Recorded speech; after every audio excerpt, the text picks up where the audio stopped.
was the year 1127, and the Kingdom of Jerusalem was deep in battle. Their king, Charles the Unfortunate, a nickname that would become painfully accurate, was leading his men into yet another brutal skirmish. The enemy forces were holding strong, and Charles, in all his royal wisdom, decided to personally charge into the thick of the fight. Now, Charles was not what you'd call a master tactician. His usual battle strategy was something between run at them screaming and hope for the best. His knights followed behind, desperately trying to keep up. Somewhere in the chaos, a very nervous soldier, eager to prove himself, spotted a very aggressive-looking knight charging toward him.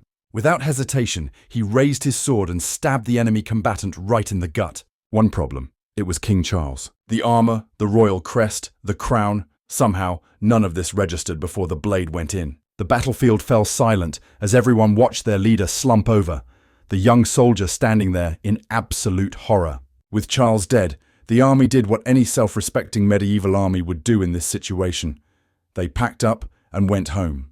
The enemy, seeing that the war had basically ended itself, decided to call it a day too. After all, if your opponent is so bad at war that they take out their own king, maybe they're not worth fighting. And so, the war ended not with a treaty, not with a dramatic last stand, but with one very unlucky soldier, an unfortunate misunderstanding, and the fastest retreat in medieval history.